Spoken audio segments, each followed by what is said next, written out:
Welcome to Disability Clinic, where we are the supreme beep of all the meeps. I love that. Yeah. Just came up with that. Thanks, the meep. Donna pokes its eye. What the hell?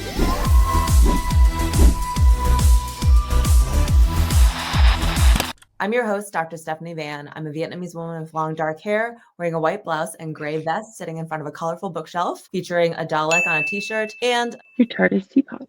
a TARDIS teapot. Joining me today is nurse navigator and head of the Johns Hopkins Disability Employee Resource Group, or ERG, Ro Bowman. Welcome back to the show, Ro. Thanks for being here. Thank you for having me back, Stephanie. Like Stephanie said, my name is Ro. My pronouns are she, or just my name, Ro. I am a white woman with red hair that does its own thing. I'm wearing a green blouse with a green pendant, and I'm in front of my teal wall with my Doctor Who TARDIS and Jodie Whittaker Dalek back there, and the lovely Ruth Bader Ginsburg as well. And joining us today is our producer, Ajani AJ Murray. Welcome to the show, AJ.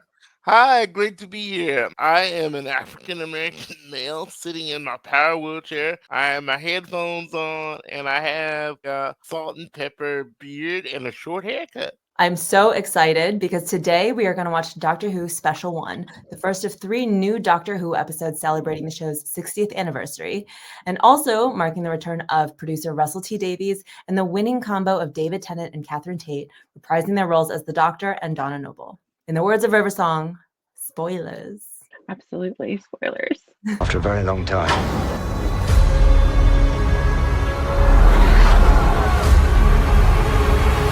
Something's coming back.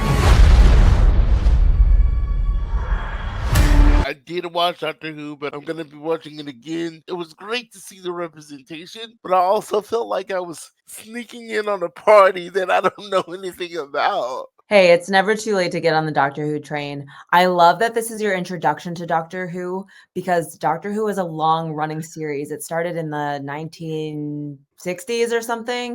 1963. But essentially, it's got a huge fan base that is known for being very nerdy, very inclusive, very diverse. Basically, Doctor Who is an alien from the planet Gallifrey, and he is a Time Lord. The Doctor's pronouns are like they, them, because they're very gender fluid. They basically can regenerate every iteration so that when an actor doesn't want to play them anymore, the Doctor can change faces, essentially. That's It's- the easy way. It's smart, yeah. Yeah. The Doctor travels in a spaceship called the TARDIS, a magical time machine. It can transform itself. It can translate languages. And the Doctor usually has a companion or multiple companions who are usually humans who travel with him and have his adventures. David Tennant, who is the Doctor in this, he was a fan favorite Doctor from like the mid 2000s, and they brought his face back. Even though this is a new Doctor, he's bringing an old face back, and there's sort of like confusion as why is he back? And Donna Noble, who's the main companion, the redheaded woman in this show, was a companion but had to forget everything. Yeah, because if it wasn't wiped, she would pass away, right? Or Exactly. Yeah. Donna saved the entire universe by taking the power of the Time Lords into her mind at a terrible cost. Her eyes glow. She had to forget everything she ever knew. Goodbye. No. She had to forget me. Please, no. Because if Donna ever remembers me, she will die. Donna has had a daughter who was actually born a boy, but then it is transgendered. And so she changed her pronouns, she changed her gender, she changed her name. So now her name is Rose. Her eyes fill with the light. It was always there, shining out of her. And she chose her own name. In the early parts of the episode, Rose's grandmother and Donna are having a conversation about how the grandmother doesn't want to say the wrong thing. And like, is it sexist if she says that Rose is beautiful? When I say she looks gorgeous, is that right? I mean, is it sexist? Never said it to him when he was... Donna eyes her. Oh, sorry. Does she look gorgeous? Yes. Well, stop worrying. I just get so clumsy. I know. So do I. I thought the grandmother's reaction in the kitchen was typical in a wonderful kind of way, in a am I being inclusive or versus am I being hurtful? There's always a degree of wanting to get things right, but knowing that you're going to occasionally mess up a little in earnest. When she was like, I called her beautiful, but was I being sexist? No, she was beautiful. there are a lot of people that recognize that people are just trying to come in who they are fully. They also recognize a lot of pain they don't want to disregard it. I know I think about that all the time because I want to respect people and acknowledge who they want to be fully. It was such a subtle way to make it okay for, I think, older generations, especially, to inquire and yet support and still be feeling their way along. Yeah, absolutely. I thought it was such a nice acknowledgement at how anyone can feel like, okay, I don't want to make a mistake. I don't want to offend anyone, but I need to learn. Like, Right. I'm still like not perfect at this. I was public speaking at this event. It was a medical conference for people with chronic disease. They wanted to know what I wanted to be referred to. And when I say this, so it's not trivializing or making anything funny, there were several different ways and several different levels of who you can call yourself. You're assuming he as a pronoun. Yes, sorry, good point. Are you he or she or they? I was legit nervous because I'm like, I'm not sure what to call myself because there were so many options as to like how to address oneself. My chosen pronoun is the definite article. I am always the me. Oh, I do that. Sometimes with older generations, and I'll include myself in this, even though I'm not as old as a grandma, we're not sure what to do. I try to be very aware. And I love what you're saying, and it's so applicable also to disability. People who are not familiar with disability and don't have the same level of comfort or knowledge, it can seem very strange to them to use specific type of words or language. They might not know what to say. So I think it's a very similar experience, not just with gender pronouns or sexuality, but really any marginalized identity. There's a moment before they enter the home and see Sylvia is when Rose gets quote unquote dead named, which is kind of a newer term that I'm learning. Well, Jason, you all right? All right, looking good, Jason. Well, give us a kiss, Jay boy. Oh, get them. Is that Josie Wingate's boy? Just leave it. And again, it's just kind of a very subtle, small moment, right? The episode is not all about that. It's just kind of showing a kind of a day in the life, like sort of can be part of the trans experience. And at first I missed that was dead naming. It only began to make sense after Donna was like, and I came up with most of the names. Like she got called in school when she was talking about the kid's mother. Well, I'm going to tell her. Because I remember she had lots of names at school. And I should know. I invented them. Part of the reason for maybe people's unease, and again, not making the excuse because if you're closed-minded, that's another thing. But part of the reason for confusion is just like doing things the same way you've been doing it is very familiar, and it's what we know. Yeah, it's a comfort zone. The thing that I want more people to talk about is this character, Shirley Ann Bingham. Did you get the heat readings and deceleration? Oh, I got everything. Shirley Ann Bingham, Unit Scientific Advisor number 56. Oh, I was scientific advisor number 1. No, I know. I've read the files. I'm going to get a bonus just for meeting you. Unit Scientific Advisor number 56, played by Ruth Madley, who's a disabled actress.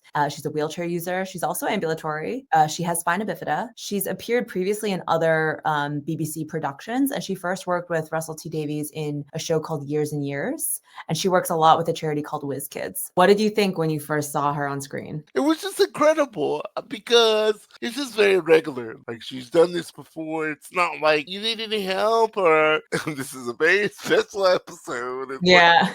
it makes me feel so very pumped and warm inside. We're starting to see more and more people with disabilities on television, but it's also exciting in this context because she is very much a part of the process of the science team, and she had authority and she knew what she was talking about, and that just made me feel so excited. Even though it's scripted television and so it's a story, it makes me feel like seen and important. It also makes me feel like these are roles that could be had, you know? The debut of a apparently disabled, season running character who uses a wheelchair, I feel like that opened up even wider of an audience for a great show.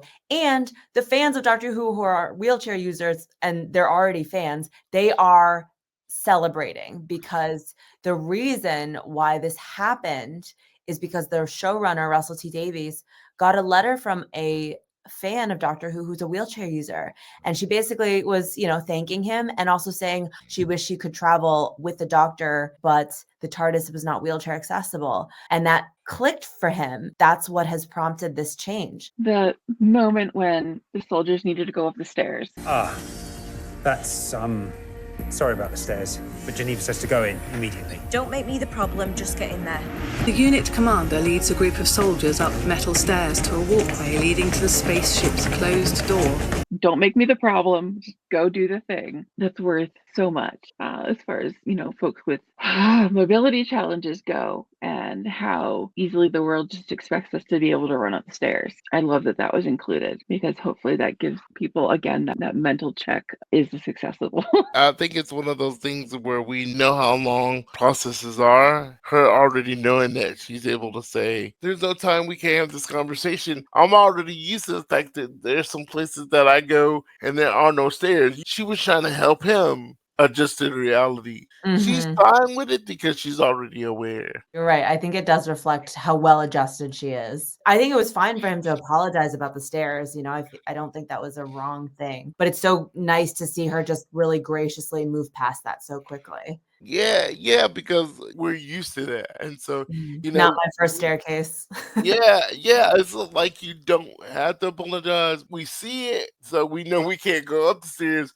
But also, we're very used to an inaccessible world. I loved the moment that she was there and she crossed her legs in her wheelchair. And I was like, yes, because everyone pictures if you're in a wheelchair, you must be completely paralyzed and have absolutely no use of your legs. It's all a bit mad, Shirley. I don't know who I am anymore. Well, you look like the doctor to me. Well, exactly. One in the skinny suit. Showing the subtleties of our bodies and how they move, that's normalizing too, Yeah, it's another part of reality. I think it really broke down probably a lot of people's expectation that, if you're in a wheelchair, you can't move your legs at all. Such a powerful moment. Just being there and she just crossed her legs. Like no big deal. Like no big deal. Yep. I'm so glad that really spoke to you. And it's just such a small moment. But I feel like for people who are saying aren't used to seeing that or don't conceptualize that ever, there's a little mind blown moment there. We fit things into boxes and stereotypes and, can tend to fall into all or nothing thinking. Oh, well, you must be in a wheelchair. Clearly, you have absolutely no use of your legs or you would never use a wheelchair. And in cases like spina bifida and MS and, other... Incomplete spinal cord injury, which is more common than complete spinal cord injury. Right. I can't tell how many people think that I can't move my legs or I can't feel. We have people who use wheelchairs who still have maybe some volitional movement of their legs, if not complete movement of their legs, but still use wheelchairs for other reasons. No one's faking it or pretending. We're just the way that we interface with the world. Oh my God. It was a powerful moment. I'd be curious to know how many people picked up on that of just crosses their legs sitting in the wheelchair. I know. It was a big moment for me too. In our household, we were like, oh my God. And that's actually happened, hasn't it?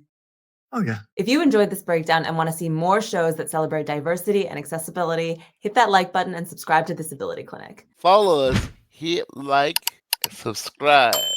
There's a ton of great resources in the description below, so make sure to share this video with like-minded folks. Thank you so much for watching this all the way to the end. If you want to support us even more, please consider checking us out on Patreon. Disney, BBC, if you're watching this, I want an Ood plushie. Thank you very much. Ood. Until next time, thank you for watching, listening, and learning.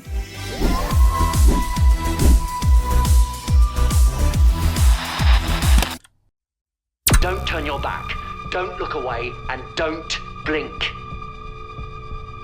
Good luck.